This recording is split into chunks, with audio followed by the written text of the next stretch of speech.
Minamahal kong mga kababayan, lumapit ako sa inyo upang pag-usapan ang polusyon, isang suliraning patuloy na nagpapahirap sa kalusugan at kabuhayan ng maraming Pilipino. Ayon sa datos ng DENR noong 2023, malaking porsyento ng polusyon sa bansa ay mula sa maling pagtatapon ng basura at usok mula sa sasakyan at pabrika. Marami ring ilog at estero ang barado dahil sa plastic waste, batay sa ulat ng National Solid Waste Management Commission. Ipinakita rin ng DOH na tumataas ang kaso ng sakit sa baga sa mga lugar na mataas ang polusyon sa hangin. Malinaw ang problema at kailangan natin itong tugunan. Bilang tugon, ilalagay natin sa sentro ng ating programa ang mga solusyong sinusuportahan ng mga umiiral na pag-aaral at patakaran. Ayon sa National Solid Waste Management Strategy, mahalaga ang malinaw na segregasyon, koleksyon at recycling sa bawat barangay.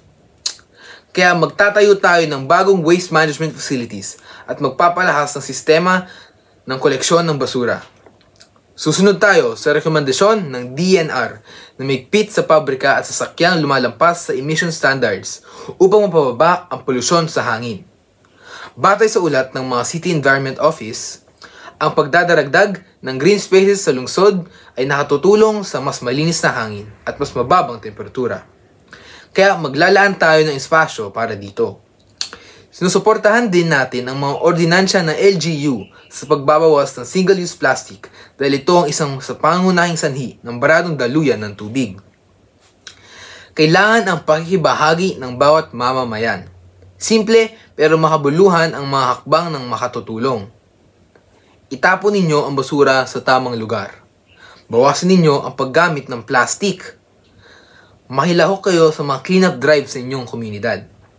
Piliin ninyo ang mga gamit na hindi nakakadagdag ng dumi sa kapaligiran. Ang laban sa polusyon ay laban para sa kalusugan, kabuhayan at kinabukasan ng bawat Pilipino. Kapag kumilos ang pamahalaan at mamamayan ng makatuwang, mas malinis at mas ligtas ang bansa para sa susunod na henerasyon. Maraming salamat at mabuhay ang Pilipinas!